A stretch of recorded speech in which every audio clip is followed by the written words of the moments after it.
Hello, welcome to News Central TV. I am Benga Aborowa, and these are the top stories at this hour. Telecom subscribers meet NCC over tariff hike as Labour mobilizes for shutdown. President Tinubu appoints Abdullahi Ganduje as the board chairman of the Federal Airports Authority of Nigeria. Mozambique journalist dies after alleged beating by security forces. We'll bring you the details shortly. We begin the news by telling you that the National Association of Telecommunications Subscribers is engaging the Nigerian Communications Commission seeking a possible reversal of the 50% telecom tariff hike to 10% as the Nigerian Labour Congress signals readiness for protest. The federal government approved a 50% increase after operators initially requested a 100% hike. However, subscribers are pushing for 10% adjustment. And if talks fail, they plan to file a lawsuit next week to challenge the decision. The hike, the first in over a decade, is aimed at revitalizing the struggling telecom sector. The Labour Union, led by Joe Ajibola, criticized the increase on Wednesday, warning of potential collective action, including a nationwide boycott of telecom services to compel the government and the NCC to reverse the decision. And joining us live to help put this into perspective, we're joined by business and policy analyst Kenneth Ikenwa. One welcome to you, Kenneth, and thanks for joining us on the news. Good afternoon. Thanks for having me on. Now, Kenneth, how do you foresee public opinion reacting to the telecom tariff hike, especially in terms of consumer backlash and potential protest? What are the best strategies to manage the public relations in this scenario? What's the win-win situation for both parties?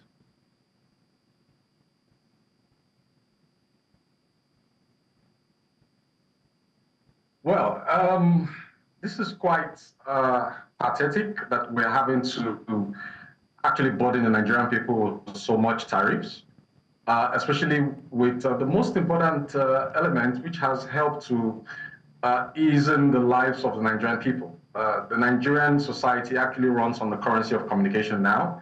The smallest person selling ice cream, selling food vendors are able to even get their goods and their services across because communication is available. This we had lacked in the last 30 to 35 years of our existence, where communication seems to be mobile communication, telephone communications to be the exclusive, reserve of the rich. But now it's been liberalized.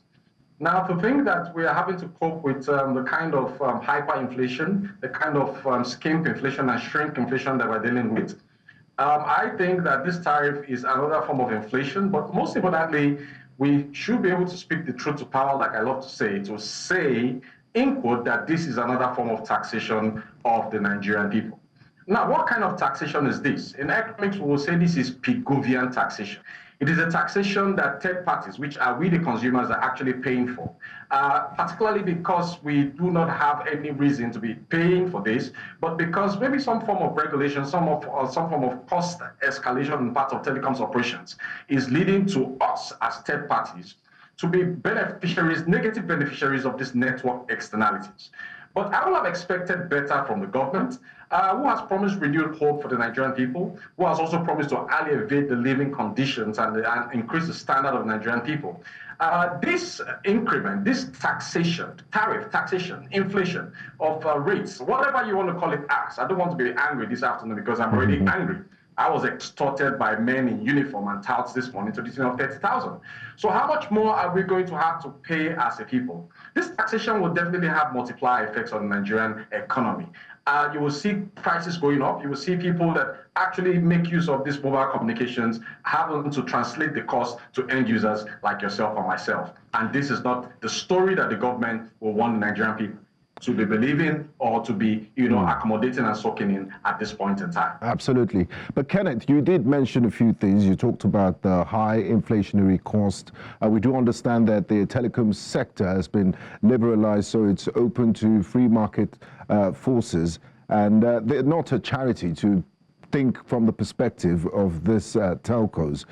They deal with high energy cost, there's inflation, there's cost of doing business, and they've not increased tariff in the last 10 years. So they do have some point here. But in your opinion, you've also talked about the government, that look, why are you making Nigerians pay more taxes, as you put it? In your opinion, the government is in a very difficult place right now, between a rock and a very hard place. How should the government balance the interests of telecom companies and consumers when it comes to regulating telecom tariffs? Also understanding that this is a free market economy and the sector has been liberalized. Yes, this is the free market economy, and I think I bought my first GSM SIM card in the year 2002, and I bought it for about 8,000 naira. We had two major competitors then, and when more competitors came in, going back to the free economic policy and framework, the prices came down. So it is expected that where there is competition and where there is standardization of product, the prices will come down. But if you ask me, the government is not in the tight corner here. The government seems to be on the part of the capitalists who actually run the system. Now, when it comes to telecommunications, the advantage, irrespective of the fact that there are claims that tariffs have not been increased in the last 10 years, the advantage that most telecom players have playing their game in Nigeria, having their operations in Nigeria, is the power of numbers. Nigeria has the largest market size in Nigeria. Nigeria has the largest market size in Africa, and even in the Middle East combined. So you have the Middle East Africa market. Nigeria has the largest market size. And for one of the major telecom firms, who I'm not going to dignify by advertising here, Nigeria in the last 25 years or 20 years has been the major source of profitability. And when that firm was actually slammed with a fine, it affected their operations, even back in the home country. So in a market where you are making what in economics or business economics we call abnormal profits, you shouldn't be complaining. You should even be looking for better ways that you can offer better services, better increased standard services and standards of those services, and make them more globally competitive. Now, there are other measures, other strategies that could have been employed, to actually see to it that the present cost regime is maintained and that the market demand continues to go on the increase. So you can't come and now say that there is an increase in energy. There are other alternative sources of energy that we hope that some of these firms should have been able to adopt. So I think the major problem we have here is a Nigerian problem and not even a telecoms problem. How innovative is the Nigerian economy? How innovative is the country Nigeria? On the Global Innovation Index, where do we rate? On the Global Economic Index, where do we rate? And because of that, rather than work towards competitive advantage, most firms are working towards competitive disadvantage. We have an abundance of solar energy, we have an abundance of wind energy, we have an abundance of hydro energy, we have an abundance of bio waste in the Nigeria transfer or geographical territory that is not being taken advantage of. So the issue of energy shouldn't be the issue. Now, to what extent have these telecoms organizations actually reduced the salaries of their executives? To what extent have these telecoms organizations actually reduced their staff size? And to what extent have they collaborated with international firms to see to it that their cost of operations go down so that it doesn't affect the bottom line and they can maintain the standards? Now, finally, Kenneth, before I let you... alternatives should be looked at. Now, Kenneth, before I let you go, I mean, you seem to be on the side of the people, rightfully so, and you believe that these telcos are just being lazy, not being creative, in looking for alternative sources rather than passing the bulk to the consumers. As we speak, Labour is threatening fire and brimstone. There are talks with the Nigerian Communications Commission. What will be your advice to these telcos as we understand that to prevent a shutdown, a boycott of their services from Nigerians? All right, I'm not an advocate of using fire to fight fire, right? I'm an advocate of using common sense and corporate strategy to fight corporate fire. And for the government, what the government should have actually done is to see to it that the corporate taxes of these telecoms firms or the corporate taxes of these telecom firms are reduced so that they can have a sense of belongingness and use that tax window to actually recuperate their profit and show up their profit. Now, on the part of the firms, I mean, as a management consultant, as a strategist, simple things can be done. Simple corporate strategies can be employed. One is what we call retrenchment in strategic management. They should retrench some of their assets. Most of the telecoms firms in Nigeria are operating with bogus assets. Almost every one of them have base stations. Why can't they collaborate? Why can't they go into strategic ventures so that 4 telecom firms, 4 ISPs can operate one particular base station and give service to another area? We don't even want to start talking of the health implications and the infrastructural implications and the architectural implications of having too much of this infrastructure, telecom infrastructure everywhere. So we should look at that. They should also look at cost reduction strategies and also reduce the salaries of the executives. The executives are receiving humongous salaries and nobody's talking about that. Well, the government will be smiling because some taxes are coming back to the government. But if these strategies are put in place and everybody puts their hands on the deck, then we can make the Nigerian people smile again and not cut their throats off or cut their heads off simply because we need to provide services. So the NLC, I would not advise to go at threatening to go at closing down because we need these services. There should be negotiations, and these negotiations should be strategic, should be academic, and should be in the interest of the people. Ceteris paribus. Business and policy analyst Kenneth Ekenwa, always a pleasure speaking with you. Thanks for your wonderful insights on the subject. Thank you for having me on. And out to politics. Members of the National Working Committee, NWC, of the People's Democratic Party visited Governor Siminalayi Fubara in Port Harcourt on Wednesday night to express support for his leadership and reaffirm their position on the recent court ruling that nullified the party's congresses in Rivers State. A delegation led by PDP National Publicity Secretary Debo Ologun Agba held a closed-door meeting with Fubara, where National Treasurer Ahmed Mohammed emphasized the governor's role as the party leader in the state. The visit aimed at realigning the party and re-strategizing for the 2027 elections, where the focus on unity and stability. Mohammed also expressed support for Ude Okoye, recently reinstated as the party's national secretary, urging stakeholders and governors to back Okoye for the party's Congress in Rivers. This comes after a court ruling nullified the ward, local and state congresses won by allies of Minister of the FCT Nyesom Wike, which caused internal unrest within the People's Democratic Party. Join us live from Rivers State to discuss this. We're joined by former member of the Port Harcourt City Caretaker Committee, Tekena Agbosi. A warm welcome to you, Tekena, and thanks for joining us in the news. Thank you for having me. Now, Tekena, what does the affirmation of Governor Fubara's leadership by the PDP National Working Committee delegation signify for his political future? What do you make of this visit? I must, first and foremost, I must celebrate the National Working Committee members that visited the governor. I'm celebrating them because they stood by the truth in the eyes of democracy, and this gives the governor, His Excellency, an upper hand in the drift going on. Mark Twain once said, "A lie can travel halfway around the world before the truth is put on its shoes." And today, the truth has come full circle, and we are celebrating what we have always known to be the truth.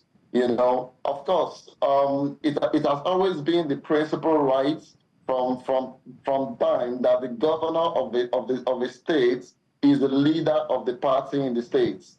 It is a precedence that has been established.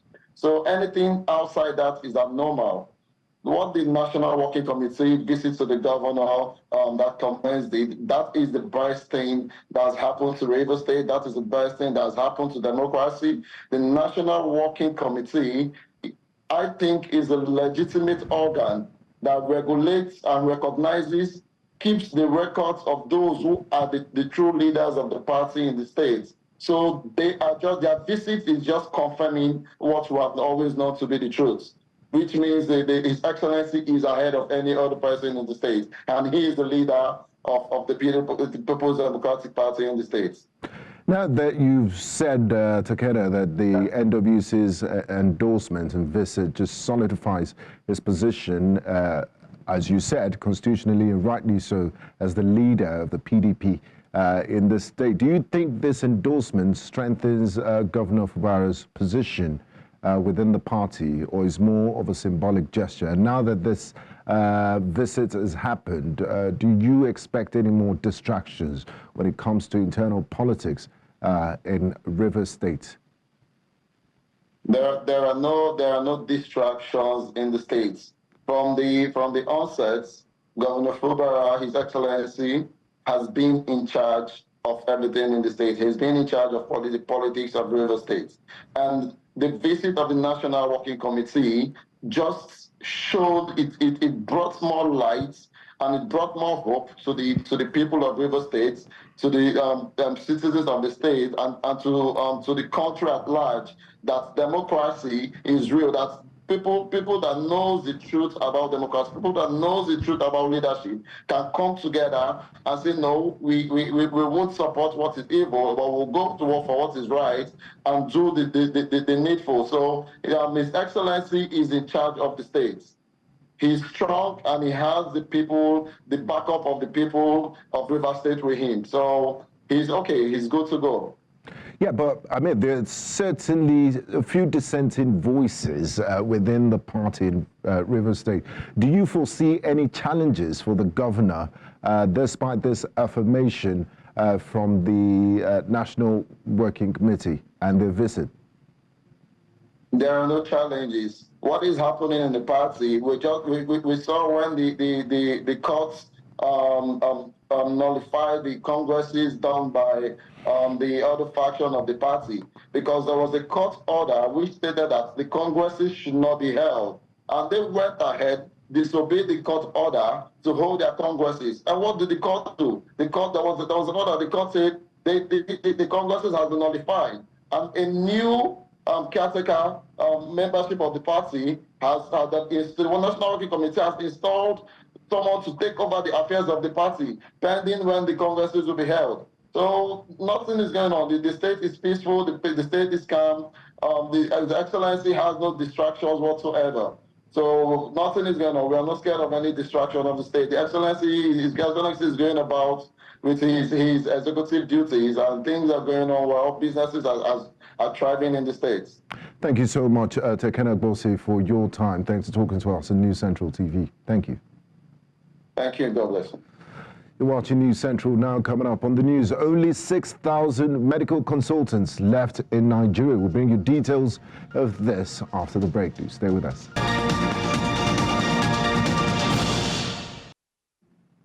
You're welcome back. President Bola Tinubu has appointed the chairman of the ruling All Progressive Congress Party, Abdullahi Ganduje, as the board chairman of the Federal Airports Authority of Nigeria, FAN. Also appointed is the APC National Secretary, Senator Bashiru Ajibola, as the board chairman of the National Sugar Development Council. A special advisor to the President on Information and Strategy, Bayo Onanuga, announced the appointment in a statement on Friday. The President has also appointed the new Managing Director for the Nigerian Railway Corporation and a Director General for the National Board for Technology Incubation. He said President Tinubu appointed the former Deputy Governor of Kebbi State, Sulaiman Argungu, as the Chairman, National Bulk Electricity Trading Company. Similarly, former Senator representing Rivers Southeast, Magnus Abe, made the list as the Chairman of the National Agency for Great Green Wall. Residents of Argungu community in Dagama local government area in Rivers State are still reeling from the devastating fire caused by a crude oil spill. The disaster has left the community in distress, with 4 casualties reportedly recorded. News Central's Austin Azu visited the scene and filed this report. Is the impact of the fire at Zion City, a satellite community in Bukuman, Rivers State. People have lost their houses, people have lost their economic lives, and of course you can still see the ravaging fire from the oil wellhead that is still ravaging to this moment. This place, as you can see, these are where fishermen, farmers settled. Residents of Bukuma are struggling to cope with the aftermath of a massive fire, which has ravaged homes and livelihoods. The traditional ruler of Agum Bukuma Kingdom, Walami Akim X, said the crude oil spill began on 21st December 2024 and escalated into a fire that engulfed parts of his kingdom. He provided an updated casualty count from the tragedy. The 3 local governments in Calabar is affected. Bukuma is the worst because they are where the oil well is existing. 4 have died. Survivors also shared their harrowing experiences and appealed for urgent assistance to help them rebuild their lives. So both aquatic and terrestrial life is altered. Wells are polluted. The atmosphere, the troposphere is charged with hydrocarbon. We have cases of cough, amnesia, and different kinds of skin irritation. Government go pay the house because now them do this, you know. They fire connect for our place there, so they find to pack the things them. And I bring out the things. They cannot fire already ran me half of my leg. Now they are what take run. Our things them born, I leave the things they run. Everything born finish. It's for the government to come in and effect whatever things that they need, they think should be done for the people as it ought to be. The Director General of the National Oil Spill Detention and Response Agency alleged third-party involvement in the disaster following a site visit and comprehensive assessment of its causes with stakeholders and specialized personnel. But this environmentalist is calling for immediate compensation and remediation to tackle the ongoing fire and its environmental consequences. It is so insensitive for someone in government to come out to say compensation will not be paid. Communities do not have the power to secure oil infrastructure. That belongs to government and the company. If you fail in your duty, then you should bear the consequences of whatever the outcome is. The fire, which has raged for over 3 weeks, has devastated aquatic life, destroyed farmland, and contaminated the community's only source of drinking water. In Bukuma, Rivers State for News Central, I'm Austin Azu.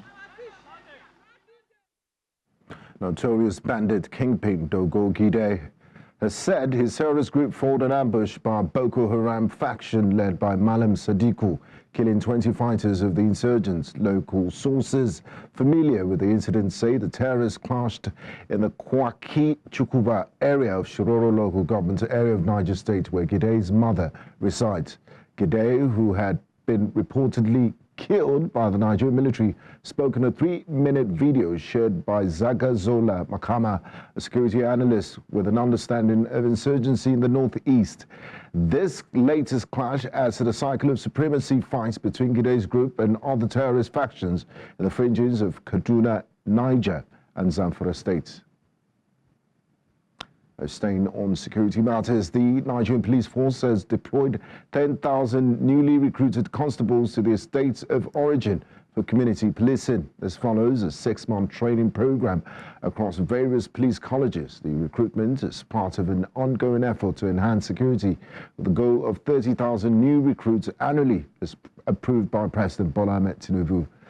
During the personal parade at the police training school in Bauchi, Inspector General of Police Kayode Egbetokun, represented by Bauchi State Commissioner of Police Awal Mohammed, urged the new constables to uphold professionalism, fairness and friendliness in their duties.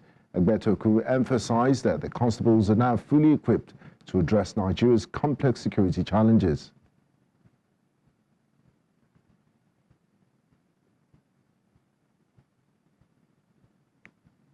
The European Union's Support to Democratic Governance Programme, EU SDGN, has backed a 3-day training workshop aimed at enhancing gender and disability inclusion in Nigeria's electoral process. The training, held in Abuja, is focused on developing a comprehensive manual for the Independent National Electoral Commission's Gender and Inclusivity Desk officers to address and manage gender and disability-related issues during elections. Speaking at the event, INEC's Director for the Department of Gender Inclusivity, Lukunuya Bello, emphasized the importance of the workshop in helping the Commission promote free, credible, and inclusive elections. The manual, designed to build officers' capacity, will ensure marginalized groups are adequately represented. The training also addresses gaps in inclusivity data for women and persons with disabilities, with 40 officers from 36 states being trained.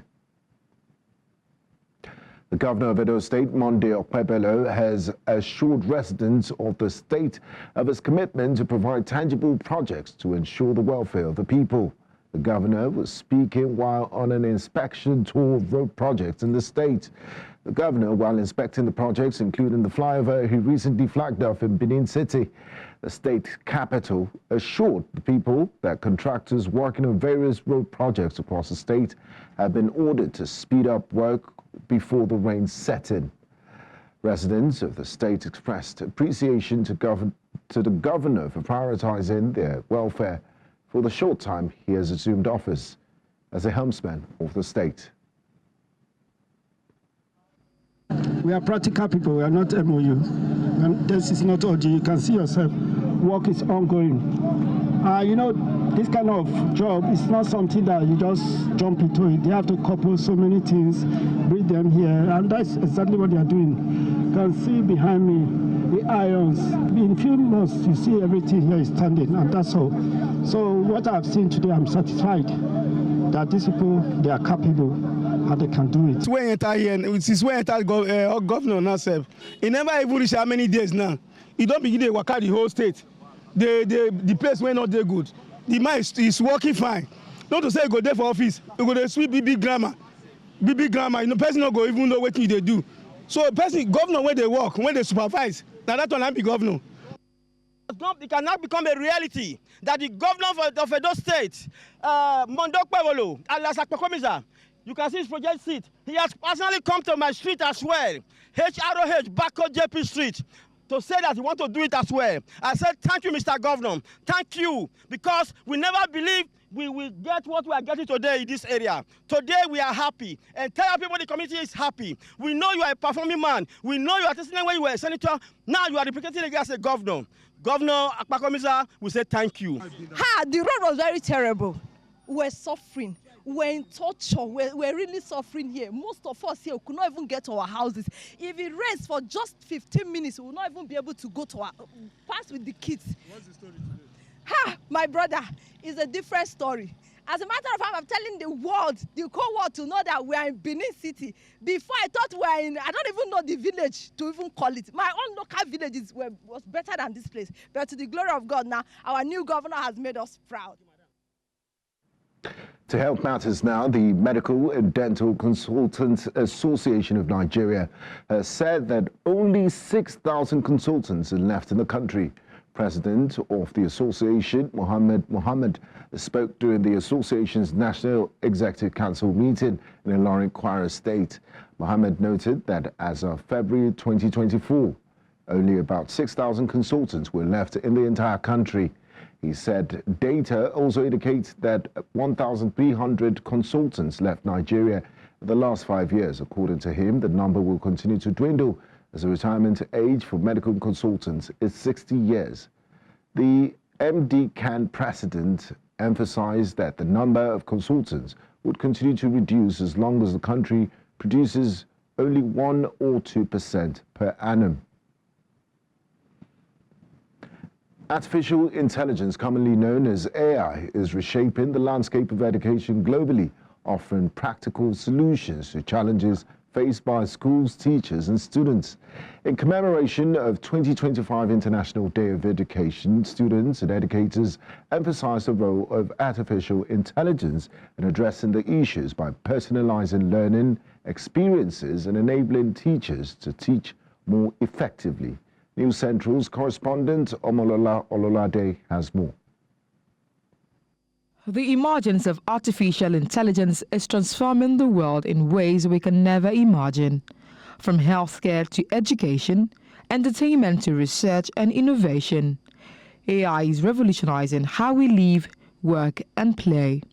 In Nigeria, many schools are leveraging the use of AI to reform the education sector, unlocking the full potential of students. When I was studying for my mock exams, when subjects like math and basic electricity became so overwhelming for me, but with tools like ChatGPT, Quizlet, and TurboLearn.ai, I was able to take such difficult topics and turn them into more simpler concepts. The use of AI can really enhance learning experiences due to the fact that they are wider than what human teachers can give to students. But human teachers can give emotional support and social skills and act as a mentor to students. The future of AI is not just about technology, but about people and creating a world where AI serves humanity. Teachers therefore see AI as a support system to make work easier despite its challenges. While some of them are enthusiastic about the fact that AI will solve most of their problems in a tailor-made way, some are also of the other opinion that AI is going to disturb their own psyche in terms of not exploring their own ways of sourcing this information themselves. AI or technological tools might not be able to come to that point to determine this learner is not ready, is not emotionally, ready or socially ready to take whatever he's going to be taught. But the human teacher will be able to sense that, encourage them, counsel them, make them ready, and bring them to that point where they are open to receive whatever it is. In Nigeria, where many classrooms are overcrowded, especially in underserved areas, teachers may struggle to cater to students' unique needs. Educators, however, emphasize inculcating artificial intelligence into the school's curriculum as it helps solve the problem of bridging the education gap in the country. I'm aware of some initiatives trying to incorporate AI and robotics program into the school curriculum. But the effort isn't still as strong, is limited in some way. And then more needs to be done as regards AI being incorporated into the curriculum. Artificial intelligence, including robotics and coding, are just some of the many ideas that have been reserved for the technically inclined adults. But exposing students in primary and secondary schools to this concept encourages them to improve their intellectual capacity in science and technology. In Lagos for News Central, I am Omolola Ololade. Now to a bit of business. Building a business in Nigeria is no small feat, especially for young entrepreneurs navigating the complexities of a challenging economy. In this report, News Central's Chidinma Ona explores the life skills they've gained on the job and how empowering the youth could be a game changer for Nigeria's economic growth. Nigeria is home to a dynamic, youthful population eager to make an impact despite economic challenges such as limited infrastructure, high inflation and access to funding. Yet, amidst these hurdles, many young entrepreneurs are finding ways to thrive, particularly in the fast-paced tech ecosystem. To be an entrepreneur in this country is hard. If you can survive it in this country, you can win anywhere in the world, but you need to find inner happiness for yourself. The challenges can be very overwhelming sometimes. You need to be adaptable. But for me, on top of my head, how I survive is being happy. From my experience, I would say, first of all, resilience. Resilience is very important to get anything done. We have different challenges that would try to compete or that would come up when you are trying to achieve something, especially in Nigeria, where we have different issues like electricity, getting access to the things you have to learn, getting access to people, very important. And the second one I would mention is networking. There is no way you want to scale up, there is no way you want to, get things done excellently. If you want to get yourself out there, you need to connect to people, you need to network, meet people that are better than you. Beyond personal lessons, these entrepreneurs highlight the significance of youth empowerment as a crucial driver of economic transformation. There's a lot of empowerment trainings ongoing, but one thing that's lacking is the ability to follow up, to follow it through, to see results, because, the goal of any empowerment program is actually to see results, is actually to change the growth of the people who have been beneficiaries. So basically, that follow-up is one thing. And then another thing I'll say is lack of adequate funding. So for a skill program for an effective skill program to be carried out, it requires lots of funding, but unfortunately there's no sufficient funding to facilitate that. Till today, experts still argue that with over 60% of Nigeria's population being under 25, harnessing their creativity and entrepreneurial spirit can significantly reduce unemployment and strengthen the country's GDP. In a country brimming with potential, the stories of young entrepreneurs show that success isn't always defined by the environment, but by determination, resourcefulness, and the right opportunities. In Lagos, reporting for News Central, I am Chidima Ona. You're watching News Central now. Coming up on the news, Mozambique journalist Arlindo Chisale dies after being brutally beaten by security forces. We have details of this and more after the break. John Skin.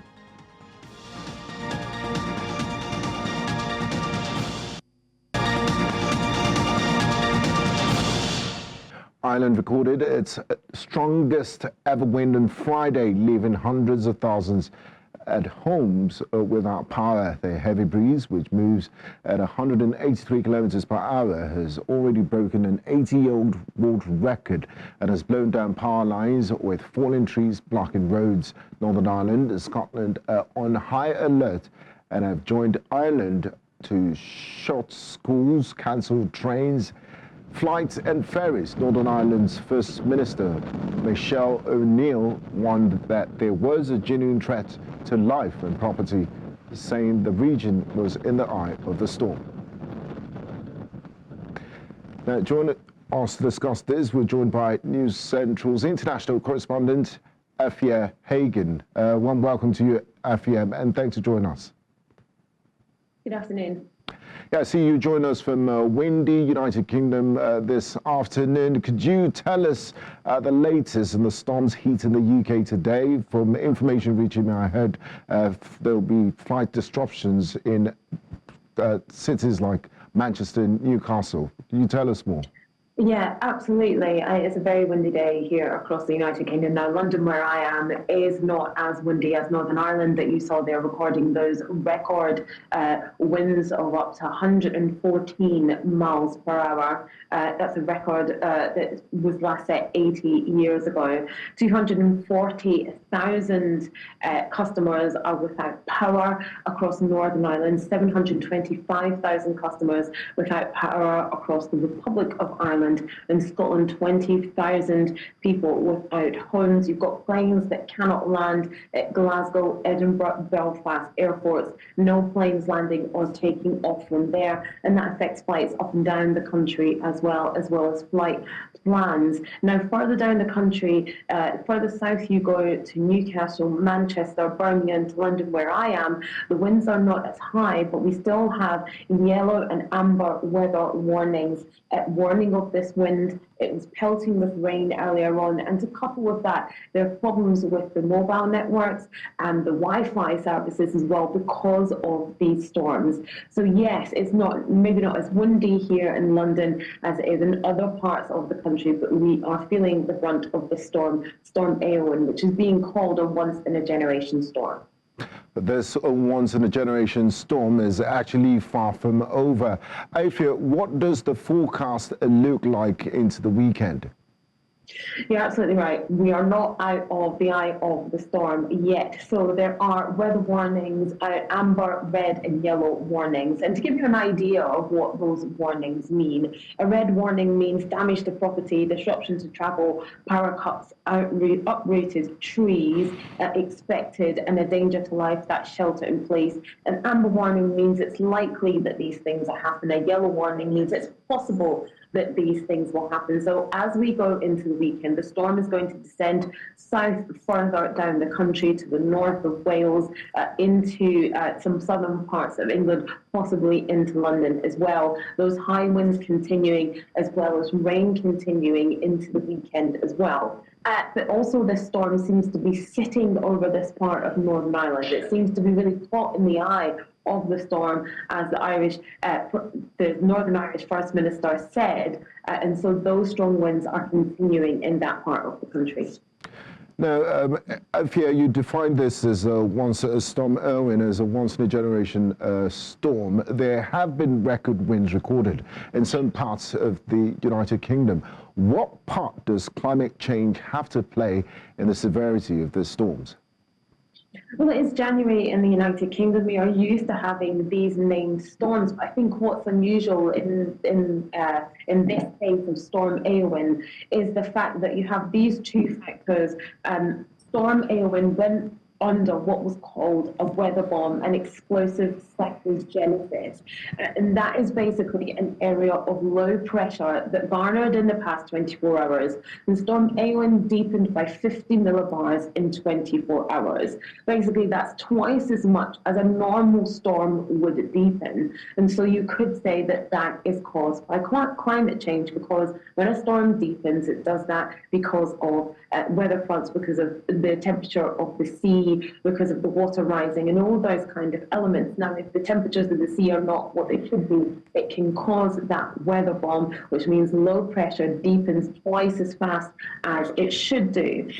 Storm Eowyn is also causing the sting jet that I mentioned earlier on over Ireland, which means it is caught in these really, really disruptive winds, these 114 mile per hour winds. So the sting jet is sort of a very small area of supremely intense winds, and it stays there for 3 to 4 hours in a patch of about 30 miles. And that can also be caused by this deepening low pressure very, very quickly, which is also the result of climate change. Thank you so much, Afia Hagen, as always. Stay away from the eye of Storm Irwin. And I'm a Newcastle United supporter, and I hope our game won't be cancelled this weekend. Oh, yes. That's going to happen. Yeah, thank you. The White House has announced the commencement of deportation flights with pictures of people boarding military aircraft already flooding the internet.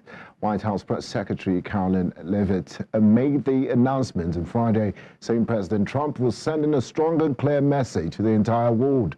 It stated that everyone who has entered the United States of America would face what she called severe consequences. In her words, President Trump is sending a strong and clear message to the entire world. If you illegally enter the United States of America, you will face severe consequences. End of quote.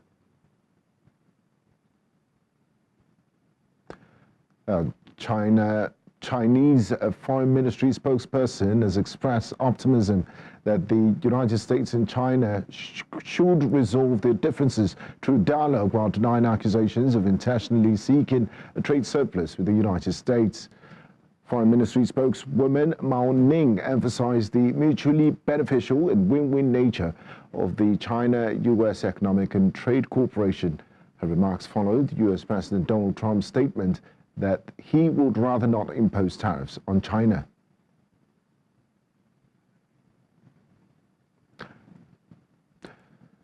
You're watching News Central now. We'll go on a quick break. When we return, we'll bring you the latest in business. Do stay with us.